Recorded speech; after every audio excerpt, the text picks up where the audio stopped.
Obrigado, Pai. Obrigado. Obrigado. Aleluia. Você pode se sentar, querido?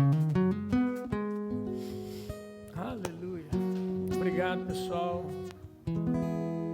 Bom demais adorar a Deus com vocês. É muito bom. Aleluia. Glória a Deus. Deus é bom em todo tempo, amém? Amados,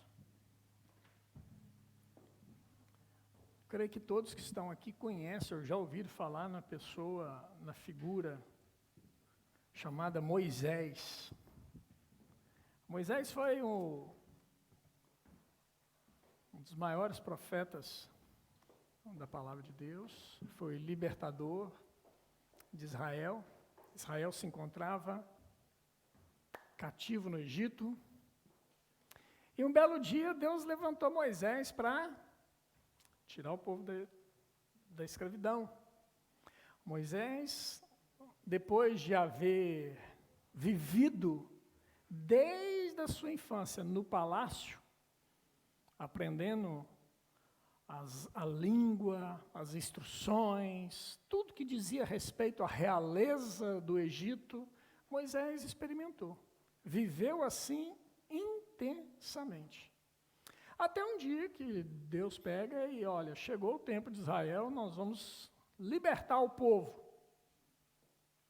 E aí Deus chama Moisés, Moisés vai para o deserto, volta, anuncia a Faraó o que deveria acontecer. Faraó não obedece, você conhece a história, vieram as 10 pragas, depois Faraó libera o povo sai do Egito, uma multidão de mais de 3 milhões de homens, vão a caminho do deserto para poder chegar até a terra prometida, e um dado momento, o povo era muito, e todos se chegavam até Moisés, para poder Moisés julgar as suas causas. Julgar as suas causas. E ali Moisés se sentava, não se sabe aonde, se sentava numa pedra, se sentava num tamborete, numa cadeira, não se sabe onde que ele sentava, mas o fato é que ele se sentava. Moisés se sentava e começava a julgar as pessoas, as suas causas, e um belo dia chega o sogro de Moisés, chamado Jetro, e vira e fala assim, olha, não é bom que seja assim. Tu vai se afadigar demais, tu vai se cansar demais, precisa de pessoas que te ajudem. Coloque aqui por chefes de 100, de 50, de 10, pessoas que possam te auxiliar, para que não seja sobremodo pesado para você esse julgamento. Então Moisés pega e fala isso, faz isso, e os anos se passam, séculos se passam. Bem, vocês estão comigo? Séculos se passam. E é estabelecida uma tradição já pelos judeus da época de Jesus, nas sinagogas, que havia uma cadeira chamada cadeira de Moisés. Como funcionava a sinagoga? As sinagogas eram o seguinte, as crianças e as pessoas sem significância, no caso as mulheres, naquela época, tá, irmãos? Se assentavam lá no depois do depois. Se sentavam por último. E quanto mais próximo, maior era a importância daquela pessoa dentro daquela sinagoga. Né? Então, vinha se sentando até chegar numa posição de honra. E havia ali uma cadeira especial, aquela cadeira chamada cadeira de Moisés. Essa cadeira era uma cadeira que os mestres da lei, os fariseus que vinham falar a respeito da palavra de Deus, que iam fazer a sua paraxá naquele dia, eles pegavam, anunciavam e se sentavam. Eu não aguento esse olhar para mim não, viu? Está prestando atenção, cara. Que delícia, gente. É muito gostoso. Vocês que estão na internet, muito bem-vindos. Obrigado pela sua presença, pela sua companhia. E é um prazer ter vocês por aqui com a gente, viu? E eu estou falando do Henrique. O Henrique está ali com a mamãe dele ali, é uma delícia ele. O bebezinho, está de olho aqui. Mas glória a Deus. Então, eles vinham, faziam o estudo e depois se sentavam naquela cadeira de Moisés. Aquela cadeira, alguns acreditam também que era atribuída para que ali se assentasse quem? O Messias. Vocês estão comigo? O Messias se assentasse ali. Era a expectativa deles. Então, veja bem, acompanhe comigo o raciocínio aqui. As pessoas, aqueles homens que faziam aquela paraxá, que faziam aqueles estudos, os rabinos ali, né, os escribas, eles simplesmente, eles estudavam a vida inteira a respeito de quê? Do Messias. Porque é isso que era ensinado nas sinagogas. Sim ou não? A vida inteira eles passaram ensinando isso. Vivendo isso. Para quê? Para que um dia eles pudessem ver com seus olhos a vinda do Messias se assentar naquela cadeira. Sim ou não? Ou seja, existia alguém na face da terra mais habilitado do que eles para conhecer, para reconhecer o Messias quando ele viesse? Não. Não havia ninguém na face da terra mais capacitado e habilitado para reconhecer o Messias do que os escribas, do que aqueles que ensinavam a palavra, os mestres da lei, os doutores da lei. Eles tinham tudo para reconhecer, eles viviam para aquilo, esperavam por aquilo. Vocês estão comigo? Então, agora abre sua Bíblia aí.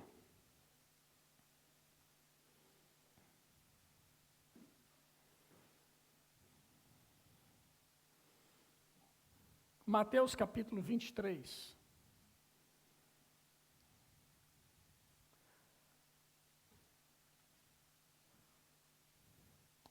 O título da mensagem de hoje é A Cadeira da Humildade. A cadeira da humildade.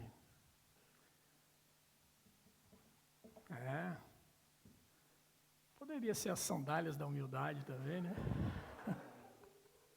Vocês falaram isso aí atrás, eu aposto que vocês falaram isso aí atrás. A cadeira da humildade. O pastor conhece suas ovelhas de longe. Eu conheço. Ainda mais quando a ovelha é filho. Aí pronto, aí que o negócio... Glória a Deus. Mateus capítulo 23, você abriu? Versículo 1 diz assim: Então falou Jesus às multidões e a seus discípulos. Na cadeira de Moisés se assentaram os escribas e os fariseus. Fazei e guardai, pois, tudo quanto eles vos disseram. Presta atenção aqui em mim, só um pouquinho. O que eles falaram era importante? Era. O que eles falaram era algo divino? Era. Jesus condenou o que eles falaram? Não. Jesus está referendando, olha, falai, fazei tudo que eles falaram. Fazei tudo que eles falaram. Por quê? Porque era importante fazer aquilo que eles falaram. Porque é importante nós praticarmos aquilo que nós lemos. É importante nós praticarmos a palavra que a gente aprende. Apóstolo Tiago, ele fala isso na sua carta. Não sejais somente ouvintes, mas praticantes de toda a verdade. E aí Jesus continua. Fazei e guardai. O guardai aqui tem um sentido de praticar. Fazei e guardai, pois tudo quanto eles vos disserem. Porém, não os imiteis nas suas obras. Por quê? Porque as suas obras não eram condizentes com aquilo que eles falavam. faça o que eu falo, mas não faça o que eu faço. Que pesado isso, hein? Em contrapartida, o apóstolo Paulo fala o quê? Sede, pois, meus imitadores, como eu sou de Cristo.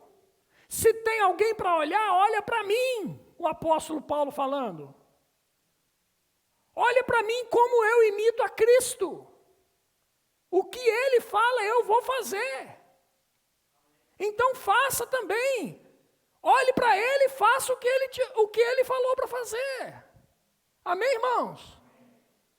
Mas o que esses homens faziam? Falavam da lei, expressavam a respeito da lei, mas não praticavam. Sabe como é que isso chama? Sabe como é que isso chama? Soberba. Que é o contrário de humildade.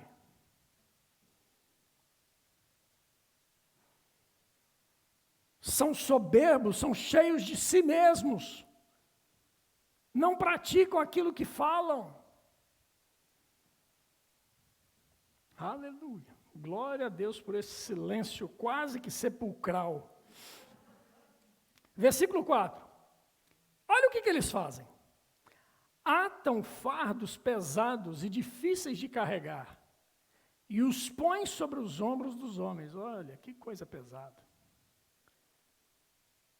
Entretanto, eles mesmos nem com o dedo querem movê-los. Praticam, porém, todas as suas obras com o fim de serem vistos dos homens, pois alargam os seus filactérios e alongam as suas franjas. Amam o primeiro lugar nos banquetes e as primeiras cadeiras nas sinagogas. Eles amam estar na cadeira de Moisés, mas não amam praticar. Isso me traz à mente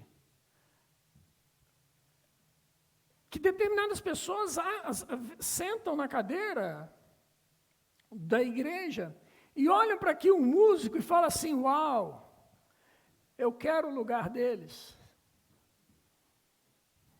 Olham para o pastor pregando e falam assim, eu quero aquele lugar, como se o púlpito fosse o meu destino final da minha vida.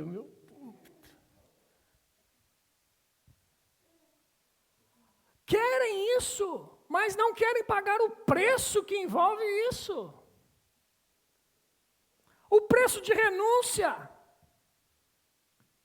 O preço de ter coragem de dizer não para o pecado. O preço de ter coragem de dizer sim para a santidade. Tem um preço, querido, e custa caro esse preço. O preço de renunciar às coisas que chegam de mão beijada para mim e para você é alto. Ou você acha que é fácil? Vocês estão comigo, irmãos? Deixa eu chegar esse trem para cá, ó, senão não vai dar certo, não. O preço é alto. E nem todo mundo está disposto a pagar. O preço é alto permanecer solteiro no meio de uma geração corrupta. O preço é alto de permanecer íntegro no meio de uma sociedade que está acostumada a ver pastores que usam da igreja para seu benefício próprio. O preço é alto, querido, de você ser daquele tempo que você pegava e arrancava um fio do bigode. Eu não tenho, mas se tivesse um bigodão, eu poderia chegar ali e colocar meu fio de bigode ali e falar assim, ó, eu volto aqui para acertar as contas com você por causa do meu fio de bigode. Palavra, caráter, integridade. Pessoas que não se vendem, que não trocam o prazer momentâneo por um prato de lentilha. O seu direito de primogenitura por um prato de lentilha. Ei, amado, a igreja não é lugar de Patente não.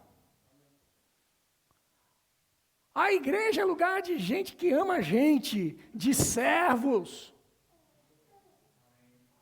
de gente que entende que servir é muito melhor do que ser visto.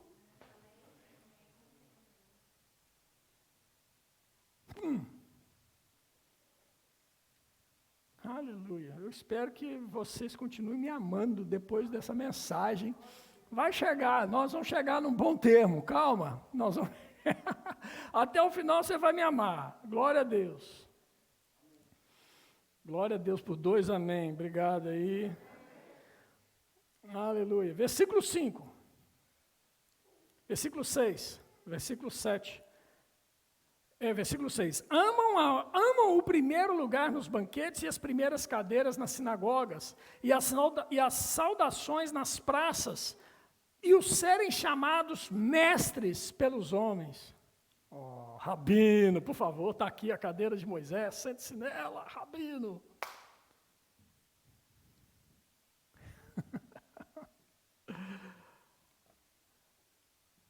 Amado, se tiver que sentar lá atrás, se tiver que sentar no chão, está tudo certo, do mesmo jeito. Se tiver que ficar em pé para uma pessoa de fora pegar e sentar, uma pessoa que está nos visitando, muito obrigado pela visita de vocês 4, que prazer. Para eles sentarem, que seja. Eu fico lá fora, não tem problema não, rapaz. Oxi, se eu estou me apegado a essas coisas... Estou apegado a isso não. Dei uma nordestinada aqui para ganhar essa primeira fileira aqui, ó.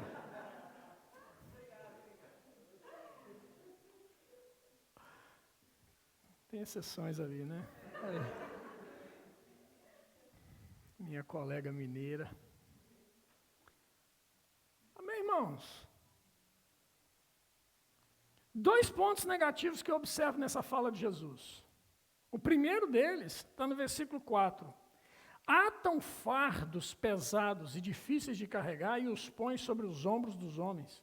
Entretanto, eles mesmos nem com o dedo mindinho querem movê-los. Sabe o que isso chama? Hipocrisia. Hipocrisia. Jesus está condenando a hipocrisia dos homens. Não dá para sentar na cadeira de Moisés, dizer que está esperando o Mashiach e vir com uma hipocrisia dessa porque você não pratica. Por isso esses homens, queridos, esses homens não conseguiram reconhecer Jesus quando ele veio, não conseguiram reconhecer o Mashiach quando ele veio. Por quê? Porque seus corações eram duros, endurecidos, soberbos, cheios de arrogância, hipócritas, porque colocavam um peso sobre as outras pessoas, só estavam preocupados consigo mesmos, e quem está preocupado consigo mesmo, querido, não consegue ver um palmo na frente do nariz. O Mashiach veio, se sentou na cadeira de Moisés e eles não viram, eles não conseguiram ver. Quando a gente, querido, entra por esse caminho, as coisas vão estar diante dos nossos olhos e nós não vamos conseguir ver. A bênção de Deus vai estar diante dos nossos olhos e nós não vamos conseguir ver. Deus está nos instruindo para o lugar, mas a minha hipocrisia, porque eu leio a Bíblia e não pratico a Bíblia, eu não vou conseguir ver o que Deus está me direcionando, eu não vou conseguir ver o que Ele tem de melhor para a minha vida. E vou ficar patinando, eu vou ficar o resto da minha vida ali naquela coisa que não anda, que não sai do lugar. Uma locomotiva velha, enferrujada, que não consegue tracionar a ponto de ir para frente, só fica parado. Hipocrisia. Jesus está falando assim: ei, acorda. É tempo de acordar. Segundo ponto que ele pega e mostra aqui para a gente é a respeito de ostentação. Olha só, versículo 5 ele diz assim: praticam, porém, todas as suas obras com o fim de serem vistos. Ostentar.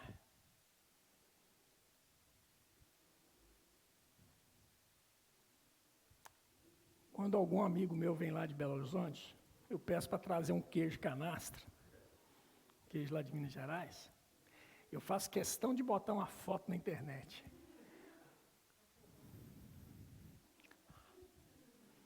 Queijão mineiro, aquela coisa linda. Eu amo aquele queijo. Para mim, aquilo é ostentação pura.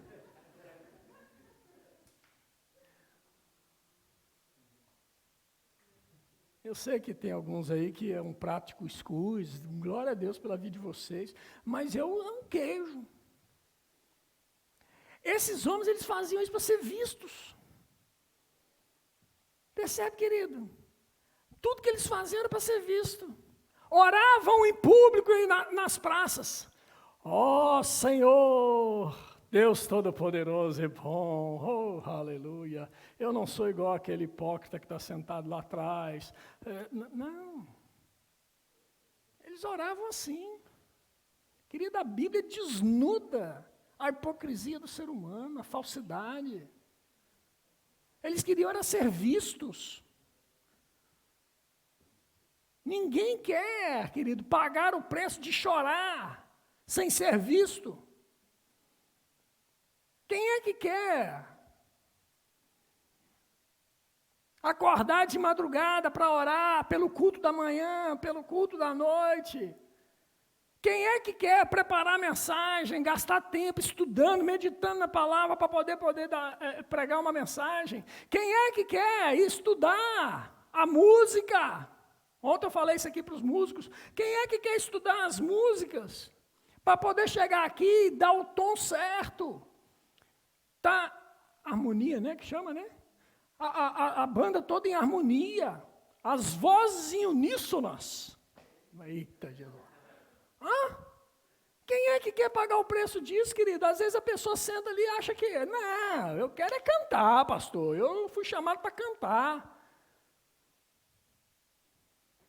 Você foi chamado para cantar, querido? Você pode varrer um dia da semana, uma vez no ano, você pode vir varrer a igreja aqui para nós, aqui pode ser. Não, eu fui chamado para cantar, meu chamado não é para vassoura.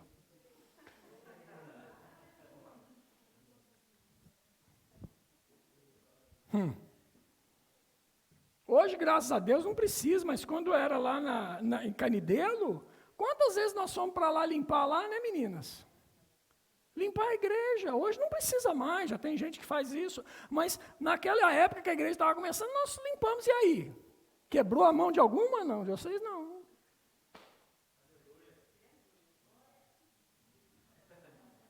Nem as unhas quebraram. Está lá. Percebe, amados? Ostentação. Eu faço para aparecer. Para as pessoas verem o que eu estou fazendo. Amado, deixa eu te dizer uma coisa. Esse tipo de obra é como palha. Na hora que vier o fogo, queima. E deixa eu te dizer um negócio.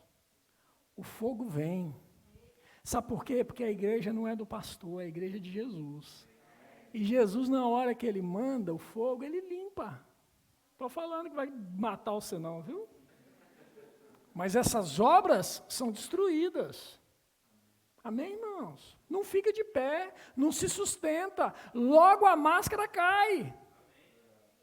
Segura a máscara aí, não pode ficar sem máscara, não. Mas essa máscara da hipocrisia cai. Não se sustenta, querido. Não se sustenta. Mas qual que é o exemplo de Jesus? Agora volta lá, lembra? Moisés pegava, o pessoal vinha, pregava, sentava na cadeira de Moisés. Vai para Lucas 4 comigo, por favor.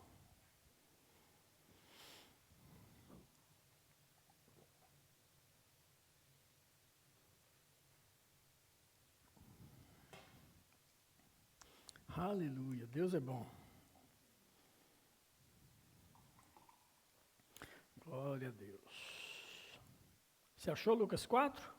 Versículo de número 16. Lucas 4, 16, diz assim: indo para Nazaré, onde fora criado, entrou num sábado na sinagoga Segundo o quê? O costume. Ou seja, era costume de Jesus ele ir na sinagoga. Olha que beleza. Era costume de Jesus congregar. Era o costume dele sempre estar na igreja. E levantou-se para ler. Então lhe deram o livro do profeta Isaías. E abrindo o livro, achou o lugar onde estava escrito: O Espírito do Senhor está sobre mim, pelo que me ungiu para evangelizar os pobres e enviou-me para proclamar libertação aos cativos e restauração da vista aos cegos, para pôr em liberdade os oprimidos e apregoar o ano aceitável do Senhor. Tendo fechado o livro, devolveu-o ao assistente e assentou-se. E todos na sinagoga tinham os olhos fitos nele. Então passou Jesus a dizer-lhes: Hoje se cumpriu a escritura que acabais de ouvir. Pronto, olha para mim aqui. Jesus pegou o livro e se assentou aonde? Na cadeira. De quem? A cadeira chamada cadeira de Moisés. Ele lê o quê? Ele lê a passagem que fala a respeito da vinda dele mesmo. Ele fala, cita o livro do profeta Isaías, que está lá em Isaías capítulo 61, falando a respeito dele mesmo, da vinda dele. Pensa comigo, a vida inteira eu ensinei sobre Mashiach, eu falei do Mashiach, eu sentei na cadeira do Mashiach, esperando um dia ver o Mashiach vir aqui e ensinar e sentar nessa cadeira, a vida inteira. E aí o dia que o Mashiach vem, ensina e fala: hoje se cumpriu, hoje se cumpriu essa palavra, hoje está se cumprindo essa profecia, eu vou sentar aqui na cadeira do Mashiach. Eles não conseguem entender. Eles não perceberam. Por causa de quê? Por causa da dureza do coração, da soberba, que é o contrário do que Jesus fez, que é a cadeira da humildade. Jesus veio para nos ensinar a humildade que dele, como diz lá em Filipenses capítulo 2, a partir do versículo 5, abriu mão da sua glória, semelhante ao homem se tornou. Amém, irmãos? Deixa eu mostrar uma coisa para vocês. Quando ele fala aqui, que ele pegou o livro, entregaram para ele o livro do profeta Isaías, capítulo 61, o que Jesus iria fazer ali é um negócio que até hoje é feito, chamado parashá. Em toda a sinagoga judaica, até hoje é feito a parashá. O que é? É o estudo do que a gente chama de Pentateuco, que são os 5 primeiros livros da Bíblia, junto com os livros proféticos. Eles fazem uma junção entre esses livros e fazem estudo cronológico ali, de passo a passo dos livros do Pentateuco, associando com as profecias. O que até hoje é feito assim. E deixa eu te dizer uma coisa, não muda. Começa o ano, começa o estudo de novo. Começa o outro ano, começa o estudo de novo. Coisa importante isso. Ouvindo sempre as mesmas coisas. Amém? Então, eles faziam isso. Então, quando ele chegou lá para poder estudar ali, ele busca aí aquele que fala de mim, o Isaías 61. Foi assim, não. Porque às vezes a gente tem a impressão que a pessoa lá falou assim: vou dar esse aqui para ele, ó. Vou dar uma casca de banana para ele escorregar. Toma, Isaías 61. Não, querido. É porque naquele dia era exatamente aquele estudo que deveria ser feito. Deixa eu te dizer uma coisa. Era exatamente a junção do propósito com aquele que é o Senhor do propósito. Era a junção para acontecer o quê? Acontecer um negócio chamado plenitude dos tempos. Se ele tivesse pego o livro para ler no sábado anterior, ele não leria 61, Isaías 61, ele ia ler Isaías 60. Simples assim. Se ele fosse no outro sábado, não deu para ir hoje na igreja. Vou no sábado que vem, eu estou aí, pastor, beleza. Ia pegar Isaías 62, não ia pegar Isaías 61. Percebe? Lá naquela época não tinha essa capítulos, separação de capítulos, mas só para você ficar mais fácil para você entender. Ele não ia sentar nesse momento. Mas naquele momento deram o rolo para ele. Para ler o quê? Para ler essa passagem. E ele diz, hoje se cumpriu essa escritura. A plenitude dos tempos aconteceu diante dos olhos daqueles escribas, daqueles fariseus, daqueles homens doutores da lei. A plenitude dos tempos aconteceu ali e eles não se deram conta por causa da soberba dos corações deles, porque eles não queriam nada com humildade, eles estavam querendo sentar na cadeira de Moisés simplesmente para aparecer que hoje é o meu dia de glória, hoje é a minha apresentação. Hoje sou eu que prego, hoje sou eu que vou cantar, hoje sou eu que tenho que aparecer.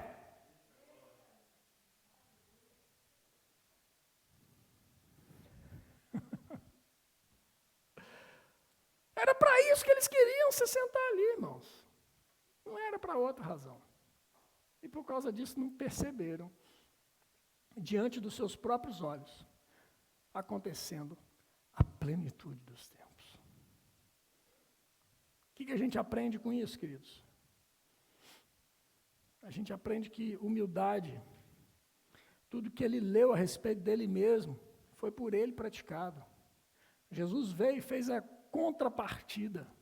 Se eles vêm, pregam e não vivem, ele veio, viveu e pregou. Ele mostrou como se faz, ele foi nosso exemplo, em todo tempo Jesus Cristo foi o nosso exemplo, mostrando como que se serve. Olha, para ser o maior no reino de Deus, você tem que ser o menor. Você que quer ser importante, você tem que aprender a servir, se colocar na posição de servo. Eu vou lavar esses pezinhos seu, Karina.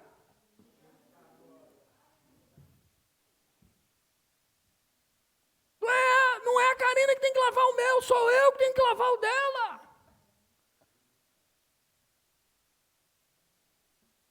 Aleluia. A matemática, como o pastor Alberto falou aqui dos céus, é completamente diferente. Completamente diferente, querido. Quanto mais você investe no reino, mais as coisas vêm. Aleluia.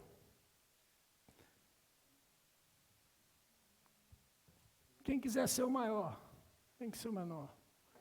É dando que se recebe. Aleluia.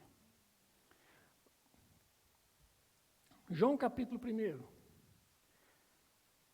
que me entristece nessa história toda, querido, é que os seus não receberam. O povo que tinha tudo para aprender, não aprendeu. Não aprendeu. João capítulo 1 diz assim, olha, a partir do verso 10.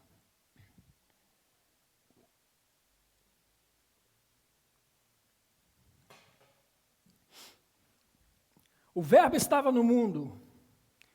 O mundo foi feito por intermédio dele, mas o mundo não o conheceu. Veio para o que era seu, e os seus não receberam. Mas a todos quanto receberam, deu-lhes o poder de serem feitos filhos de Deus, a saber, aos que creem no seu nome. Veio para o que era seus, e os seus não receberam. E em Gálatas, capítulo 4, versículo 4 em diante, vai para lá comigo. Gálatas 4, 4.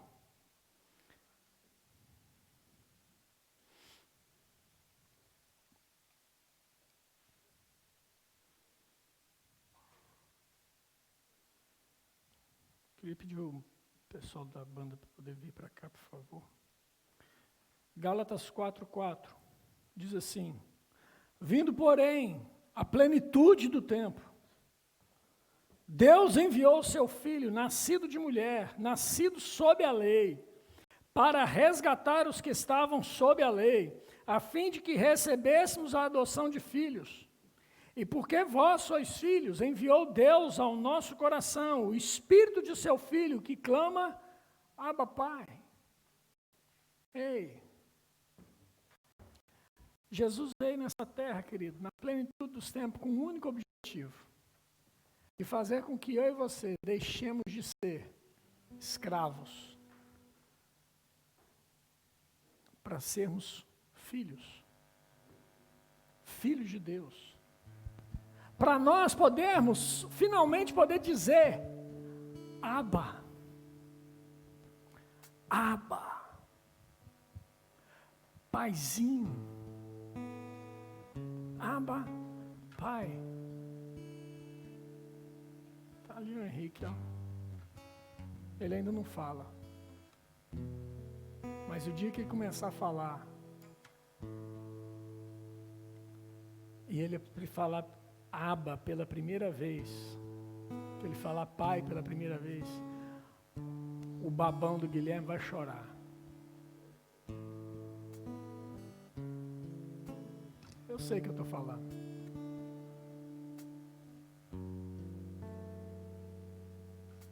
A mãinha muito mais do que eu, né, mãinha?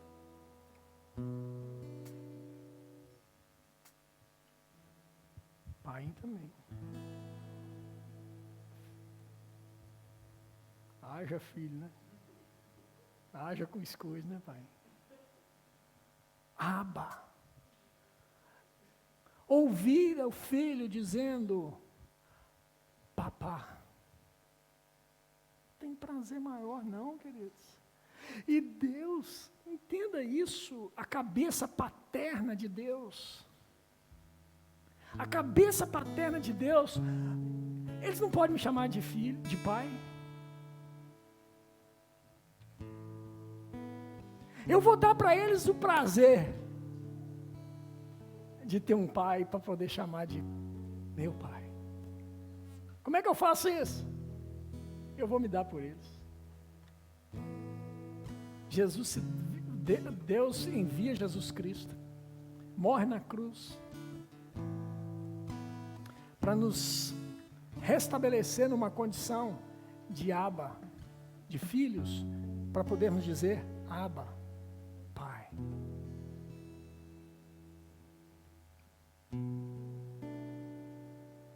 Deus, Ele quer que nós restabeleçamos uma relação paterna com Ele.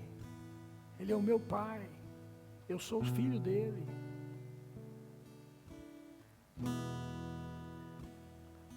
Para quê?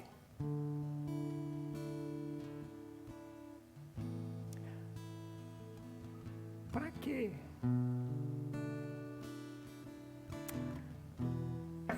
Para quê? Para que nós, ao nos assentarmos na cadeira de Moisés, a gente não seja achado como hipócrita. Mas nós nos assentamos junto com Ele, nas regiões celestes. Ele está assentado à direita de Deus, e nós estamos assentados com Cristo nesse lugar, para que nós não nos cheguemos numa posição de nos assentarmos com Cristo numa posição de hipocrisia. Que posição de hipocrisia é essa? De uma pessoa que não reconhece a Ele. Vai lá comigo para Provérbios capítulo 3. Provérbios capítulo 3.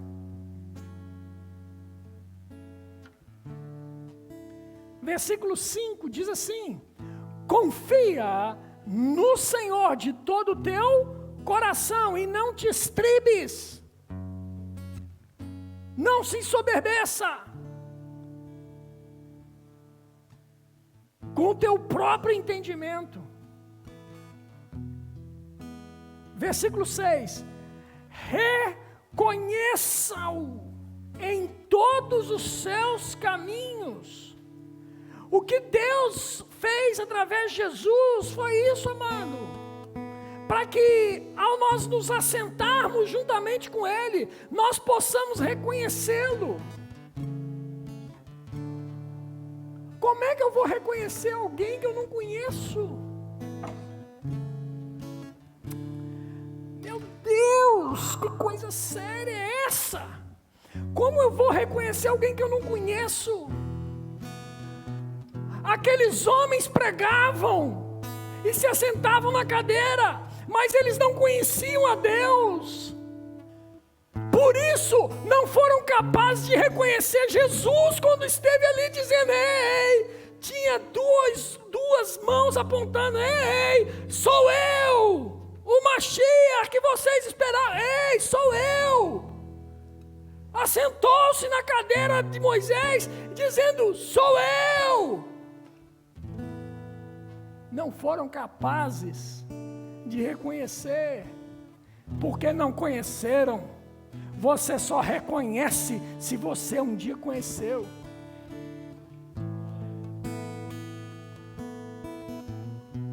Um dia, estavam falando lá em casa a respeito de uma cantora aí, famosa. Aí eu falei assim, quem? Fulana. Não conheço, nunca ouvi falar. Não faz parte do meu rol de conhecimento. Deixa eu ver a foto. Me mostraram a foto da fulana.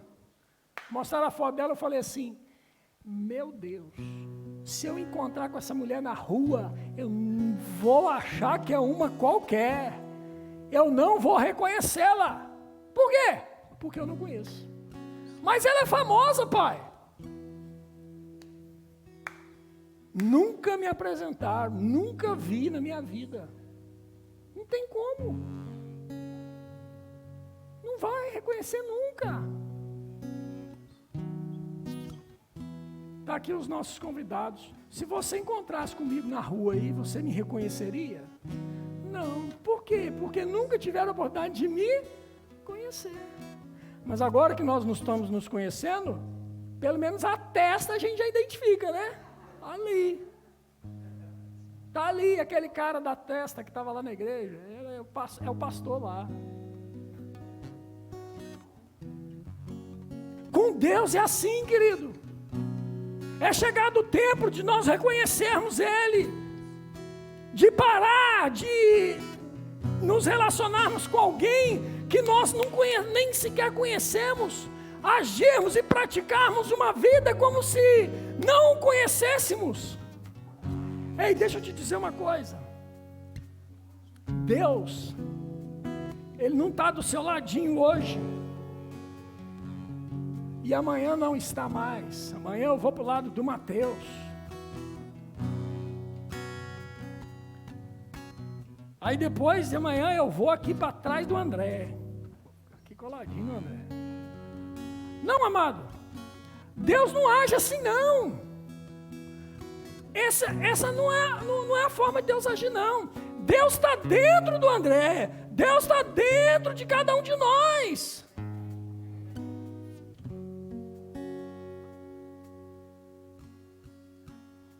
Reconheça Ele dentro de você. Reconheça Ele nos seus caminhos. Reconheça Ele naquilo que Ele faz de bom para você. Querido, se você reconhecer Ele nos seus caminhos, Deus vai começar a fazer coisas na sua vida extraordinariamente.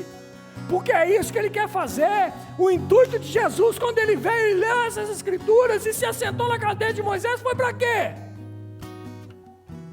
Vou voltar lá e vou ler para você. Lucas 4. O intuito dele ler o livro de Isaías é esse. O Espírito do Senhor está sobre mim, pelo que me ungiu, para quê? Para evangelizar aos pobres, enviou-me para proclamar libertação aos cativos, restauração da vista aos cegos, para pôr em liberdade os oprimidos e apregoar o ano aceitável do Senhor. Ei, deixa eu te dizer, Toda vez que nós reconhecemos a vinda de Jesus, nós estamos nos expondo a tudo aquilo que Ele fez por nós na cruz. E Ele já fez tudo o que Ele tinha que fazer, Ele já fez por mim e por você. E eu preciso reconhecê-lo. Eu preciso reconhecê-lo para quê? Para que as bênçãos do Senhor venham sobre mim também.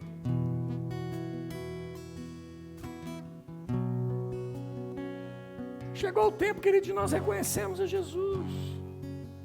Fique em pé, por favor. Chegou o tempo de nós reconhecermos Jesus. Chegou o tempo de nós vivermos uma nova vida. Chega da velha vida. Quer viver na plenitude dos tempos para a sua vida? Quer viver tudo aquilo que Deus tem para a sua vida? Reconheça Jesus. Se sente na cadeira da humildade. Seja humilde para reconhecê-lo. Seja humilde para vê-lo. Seja humilde para dizer: ei, tu és o Filho de Deus, o prometido das nações. Tu és Jesus. Tu és Jesus. Tu és Jesus. Oh, aleluia. Reconheça Ele. Talvez você esteja aqui de manhã, ou você está nos vendo aí pela internet. Talvez você nunca tenha feito de Jesus o Senhor da sua vida. Mas hoje é dia de você reconhecê-lo. Chegou o dia, chegou a plenitude dos tempos para você reconhecê-lo como Senhor da sua vida. E como é que você faz para reconhecê-lo como Senhor da sua vida? A palavra de Deus diz em Romanos capítulo 10, verso 8, que eu creio com o coração e confesso com a boca. Então será salvo. Eu serei salvo. Então é preciso você crer. Se você creu que Jesus é o Senhor da sua vida, é necessário agora que você fale isso. É preciso você verbalizar essa verdade. Então eu gostaria que você que está aqui ou que está em casa, que você nunca tenha feito essa oração, você ore comigo dizendo assim: Senhor Deus, muito obrigado por Jesus Cristo que veio na terra morrer no meu lugar. Eu acredito que Jesus Cristo é o Filho de Deus que morreu para perdoar os meus pecados. Eu creio que Ele ressuscitou, está vivo e voltará. Por isso, nessa manhã, eu faço de Jesus o meu Senhor, reconhecendo Ele em todos os meus caminhos. Amém? Se você que está aqui, teve alguém aqui que fez essa oração pela primeira vez? Não? Aí na internet, se você fez essa oração, deixe lá nos comentários. Você pode estar vendo ao vivo ou depois através das nossas redes sociais, no YouTube ou no Facebook. Você deixa lá nos seus comentários lá, nos comentários lá das nossas páginas, para que a gente saiba aquilo que Deus fez na sua vida, a gente possa celebrar juntos com você. Jesus não veio só para nos salvar. A salvação é uma palavrinha que no grego é chamada sozo, que é um pacote de coisas que Ele fez por nós. E Ele veio para dar vista aos cegos, para curar. Você nunca viu Jesus andando por aqui falando assim: seja enfermo agora, porque daqui a pouco eu vou te curar. Você já viu? Não viu. Ela encontrava com uma enferma e trazia cura. Seja curada, seja livre do seu mal. Jesus nunca colocou enfermidade em ninguém. Por quê? Porque Ele não pode dar aquilo que Ele não tem. Ele não pode dar aquilo que Ele não tem. No céu não tem enfermidade, ele não pode dar enfermidade. No céu não tem miséria, ele não pode dar miséria. Jesus só dá aquilo que ele tem. Então, se você está com algum sintoma de enfermidade aí em casa ou aqui, coloque sua mão sobre o local da sua enfermidade nesse instante. Nós vamos orar por você. E nós cremos que a oração da fé curará o enfermo. Amém, irmãos? Pai, em nome de Jesus, nós declaramos uma palavra de cura sobre os meus irmãos, onde eles estiverem, espalhados por qualquer lugar da terra, que chegar essa mensagem na casa deles.